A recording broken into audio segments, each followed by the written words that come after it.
Mais la dernière fois, Anne posait une question en disant, mais finalement, moi, je fais mieux mon travail de formateur avec l'IA, mais je gagne pas tant de temps que ça.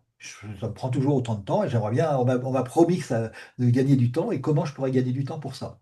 Alors là, j'ai regardé, il y a plein de domaines où on peut faire ça, mais on va essayer de regarder déjà sur, je crée un cours, donc aujourd'hui on va regarder cette partie-là, je crée un premier cours et sur un nouveau sujet et comment là je peux gagner du temps à peu près là-dessus.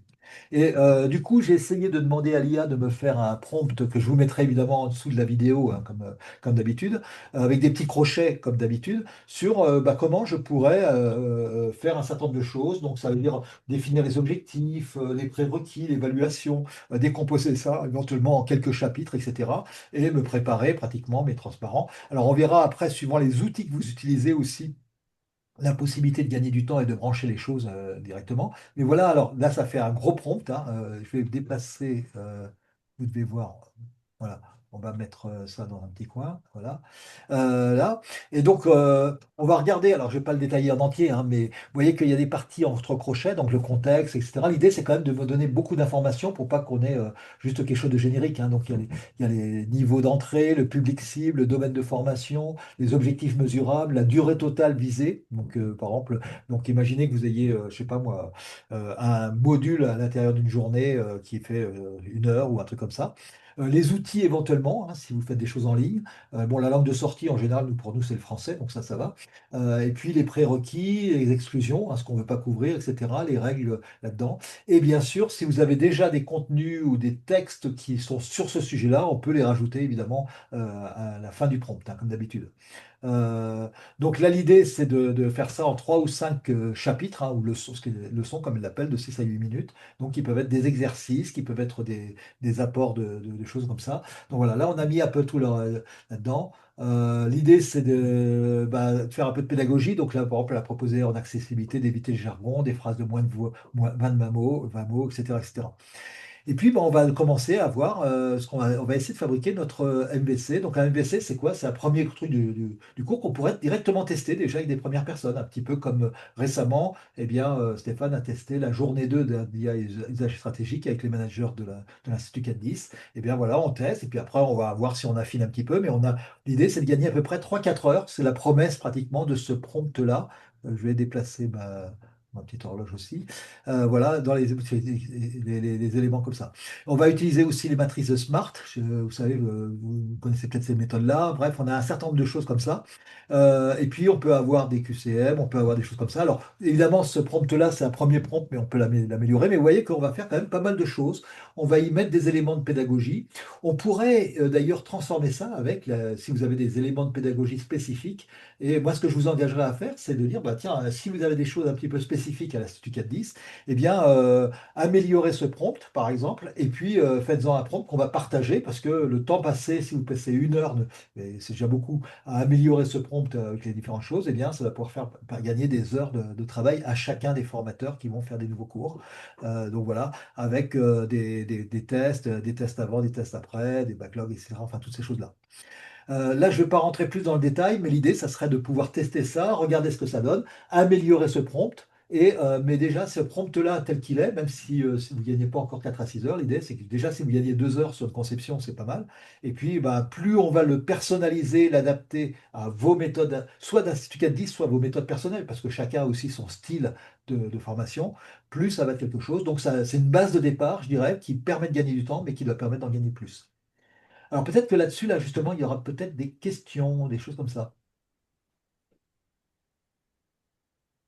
Moi, si j'en avais une, là, ce que tu as fait comme prompt, c'est traduisible en agent sous ChatGPT, c'est-à-dire on peut faire un GPTs là, à partir de ce prompt-là ou Alors, il y a deux choses. Il y a agent et GPTs. Un GPTs, oui, totalement. Et l'idée, c'est que ça permet par exemple, qu'il pose des questions au départ.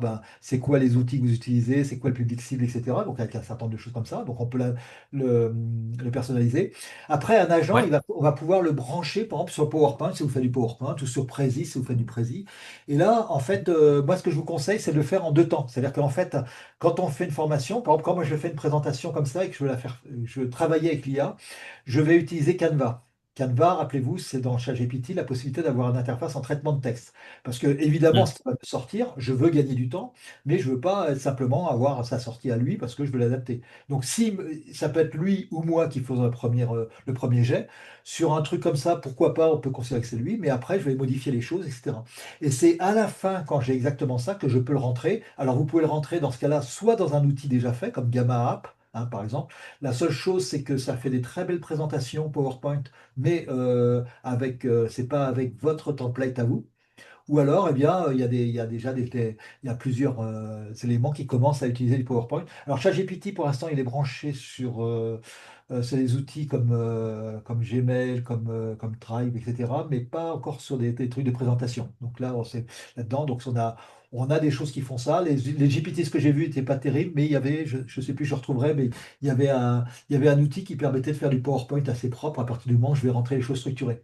Donc, plutôt que de faire en un seul temps en disant, tiens, pouf, je vais avoir le transparent là-dedans, c'est mieux d'arriver à avoir le texte des transparents, donc un titre et puis trois phrases, par exemple, hein, là-dedans, et après de pouvoir de pouvoir ajouter les choses, quitte à lui demander soit de créer les images, hein, c'est ce que je fais en général, moi, sur mes vidéos, là-dedans. Donc, moi, j'ai fait un GPT hein, qui ressemble à ça, mais pour mes vidéos YouTube, donc c'est différent, évidemment, mais qui utilise ma Hmm. méthode. J'ai des méthodes particulières, puisque je commence toujours par expliquer la motivation, l'explication, la recette est par étapes et puis après les exercices, hein. Donc j'ai toujours ce que j'appelle la structure mère.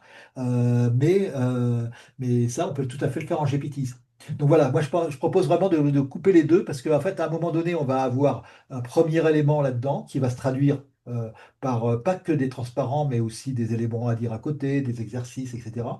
Et après, on va prendre la partie transparent, on va l'améliorer sous Canvas, et puis là, on peut la mettre soit dans Gamma, soit dans autre chose, ou dans des agents de plus en plus. Ça répond à ta question? Ouais, ouais, parfait. Ouais, très bien, ouais. Ouais. Voilà, Merci. d'autres aspects là-dessus, non?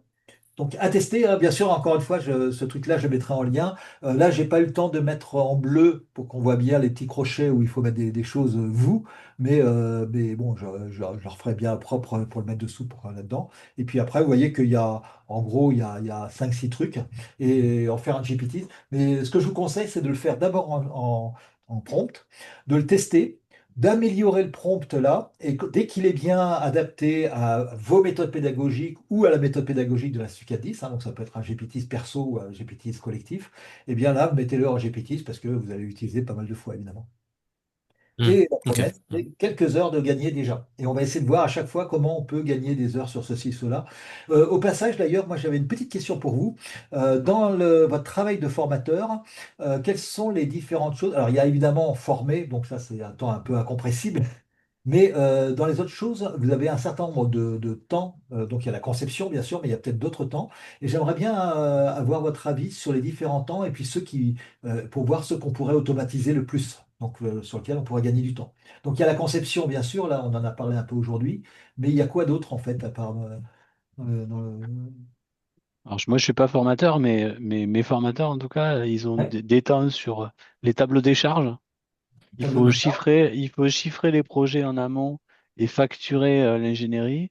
Ils ont des temps de reporting aussi. Ils ont Ouais. un gros reporting à faire à la fin de l'année sur les évals stagiaires, la qualité, les remontées. Qu'est-ce qu'ils font les formateurs aussi? Euh, ils planifient. Bah, c'est Mhm. plus la partie. Chez moi, D'accord. c'est la partie admin, mais la planification, c'est des tâches aussi qui peuvent être automatisées. Mhm. Euh, donc ça fait de l'ingénierie, ça anime, ça Anime, évidemment. chiffre, ça pilote. Donc ils ont pas mal de réunions de pilotage, etc., de comptes rendus à faire, de réunions de pilotage. En réunion, après, Euh, ça, c'est peut-être un peu de la méthodologie pour éviter ouais, de n'importe ouais. quoi. Bon, mais par contre, Non, mais on s'en sert. Des fois, on enregistre. Moi, je me sers de l'IA pour faire des. Bah, maintenant, Teams, il peut prendre en note tout ce qui est dit et moi, après, je le passe dans l'IA pour structurer ah, un peu des comptes rendus. Mais c'est pas quelque chose qui peut être automatisé. ah ouais. Non, mais ça peut gagner Euh, un peu de temps parce que tu peux en extraire oui, pour en action, des choses comme ça. oui, oui. Et là, il n'y a que ça qui me vient. Euh, Et dedans, alors, après, bon, ouais, vas-y, vas-y. après, l'ingénierie, ça s'arrête pas juste à construire un contenu de formation. Il y a un Mhm. guide animateur à tirer de ce contenu. Il y a des fiches catalogues à tirer de ce contenu. Il y a pas mal de. En fait, la démarche qu'on a nous, on a pas mal de documents maîtres qui Mhm. correspondent à des moments de la conception. Ouais. C'est toujours les mêmes documents et qui peuvent s'alimenter les uns avec les autres. Par exemple, il y a des choses qui sont un peu redondantes. Mhm. Donc, il y a toute la partie conception, il y a la partie pilotage, il y a la partie ensuite reporting. Donc, ouais, il y a pas mal de choses que font les formateurs, hein. Mhm. D'accord, donc là c'est intéressant. Du coup, parce qu'il y a deux façons après d'injecter ça dans l'IA pour qu'elle fasse le travail à la façon dont vous avez l'habitude de le faire et de pouvoir gagner du temps là-dessus, c'est soit parce qu'il y a une fiche méthodologique, par exemple comment on fait un guide d'animation, comment on fait une fiche catalogue, ou alors c'est des exemples de fiches catalogue et des exemples de guides d'animation, d'animateurs, par exemple, des choses comme ça. Alors du coup, Bah, il y a les deux en fait. vous avez Non, les des deux? exemples, il y a des exemples, on les a. Et les documents maîtres, ils sont annotés avec la méthode qu'on doit utiliser pour les remplir. Le reporting, par exemple, c'est un document où il y a Ah, la structuration du document et il y a aussi ce qu'il faut mettre dans le document. d'accord. Est-ce que ces documents-là sont considérés comme très confidentiels au sein de l'Institut 410 ou alors ils sont, bon, on ne va pas les mettre sur Internet, mais c'est quel niveau de confidentialité? Bah, pas énorme, hein, je pense, parce que c'est vide. C'est une démarche qui est partagée avec Lucas. Je suis pas sûr qu'il y ait un gros niveau de. Parce que là, du coup, par exemple, ça vaut le coup de tester avec un document maître sur différentes choses. Parce que là, si j'ai bien compris, on fait la conception, la fiche catalogue, le guide animateur. Ensuite, va animer, puis après, on va faire du reporting. Enfin, je vais essayer de les mettre un peu dans l'ordre comme ça. Et on pourrait imaginer que des documents maîtres, tu en as un certain nombre pour ces différentes étapes. Et Mhm. qu'on essaye de voir comment l'IA répond à ça et comment on va pouvoir rajouter éventuellement s'il y a des choses qui n'étaient pas un peu ambiguës, que l'IA a pas bien fait, comment on peut améliorer, par exemple, le document maître pour que l'IA puisse se baser là-dessus. Donc, on pourrait faire un test, tu vois, avec différents documents maîtres. Mhm. Alors moi, j'ai essayé de faire des trucs. Ouais, vas-y. C'était pas, c'était pas, c'était pas, c'est pas génial ce que j'ai réussi à sortir. Mais je pense qu'avec l'amélioration aussi, parce que je vois quand même que ça progresse l'IA. J'ai pas essayé depuis, par exemple, de générer un tableau des charges avec un modèle qu'on a en lui rentrant, alors c'est pas une automatisation, mais en lui rentrant des données qui génèrent un tableau des charges tout seul. Ça marchait pas des masses. Après, le Mhm. reporting, j'ai pas essayé parce qu'il faudrait en fait, on a des endroits où on a les évals qui sont concentrés à des endroits et en fait, il faudrait que cet endroit il parle enfin, que l'IA puisse se connecter à cet endroit pour Ouais. pouvoir exporter des données.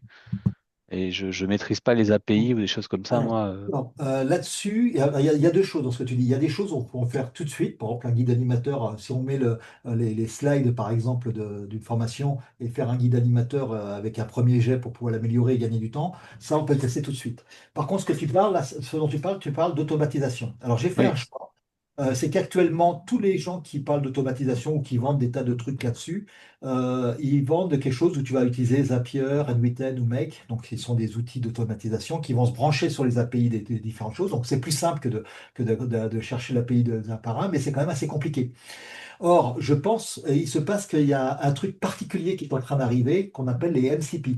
Un MCP, c'est une sorte de bouchon un peu qui va permettre de brancher une IA sur n'importe quoi. Par exemple, sur un tableau Excel, sur, euh, sur une Visio, sur du Gmail, sur tout ce que tu veux, etc. Et donc là, il y a déjà des outils. Alors, on a déjà, il y a un endroit où ils en répertorient plus de 600. Donc, on n'a pas encore tous les outils, mais ça, on va dire qu'on en a pas mal. La seule chose, c'est que le branchement de ça, c'est encore un tout petit peu un peu technique, même si c'est ça. Mais ça veut dire que d'ici 2, 3, 6 mois à peu près, on peut imaginer que fabriquer une automatisation comme ça, c'est juste demander à ChatGPT ce que tu veux. Et puis lui, il va trouver les outils, les trucs, etc. Donc j'ai fait le choix de ne pas faire des trucs assez compliqués. Donc ça veut dire que si toi tu peux vivre avec le fait on automatise, par exemple, le guide animateur, tout ce qui ne demande pas des connexions avec des outils, on va dire mais qui est juste du texte, on peut commencer par là. Et puis, bah, début 2026, hein, en gros, bah, là, ça sera extrêmement facile de faire les choses. Et donc, plutôt que d'essayer de les faire maintenant de façon complexe, l'idée, c'est d'attendre 3 mois. Voilà un peu. Donc, on pourrait décomposer, si tu veux, les différentes choses que tu as mis là en choses qu'on peut faire immédiatement, hein, qui serait je te donne un document maître sur comment faire un guide d'animation à partir de la conception qui a été faite. Voilà, avec différents trucs. Et puis bah voilà, on regarde, on fait un prompt, on regarde ce que ça donne. Évidemment, on met des rôles. Tu vois, on fait des prompts. On va améliorer les prompts avec tous les systèmes. Tu avais dû voir dans Promptor, PromptGPT, etc. Tous ces systèmes qui permettent d'améliorer des prompts, hein. Ça va assez vite pour pouvoir faire un prompt assez complet et qu'on va pouvoir améliorer là-dedans. Et l'idée, c'est que quand ça va permettre de tester. L'objectif, c'est déjà que tu gagnes du temps, rien qu'avec ça, et que ce temps gagné, on puisse s'en servir pour améliorer le prompt, pour avoir une sorte de base de prompt qui fasse ça. C'est-à-dire je pense qu'en plus des documents maîtres, ça serait très intéressant d'avoir des prompts, ou des GPTs, hein, tout à fait, au sein d'Institut 410 pour chaque étape. Mhm. Parce que là, tu as combien de documents maîtres à peu près là, parce que là, tu m'as cité une dizaine d'étapes, mais il y a des choses qu'on n'a pas. Euh, je dois avoir ouais, un peu plus. Bah, toute la démarche, c'est plus de 10 documents, mais en gros, à minima, il y a minimum 10 documents. 10 10 à documents, ouais. 15 documents, je pense. D'accord. Sur Est-ce un, que, sur un- Plus ou moins long, hein, ça dépend du dispositif. Tu peux avoir des documents. oui, oui, bien sûr. Ben, Non, non, mais ouais. à la limite, moi, je veux bien essayer de faire un petit test. Est-ce que ça pose un problème si tu me les envoies, parce que c'est des documents maîtres, donc si j'ai bien compris, ils sont vides. Mais de manière à voir si ça peut servir de base de méthodologie pour ChatGPT et que comme ça, je puisse au moins pour la prochaine fois essayer de voir sur un ou deux documents et puis après ben, industrialiser tout ça, tu vois, de manière à voir comment on peut faire ça. Donc je veux bien essayer de faire un prompt un peu élaboré pour partir d'un document maître et puis en fabriquer un document spécifique avec un input plus le document maître, quoi.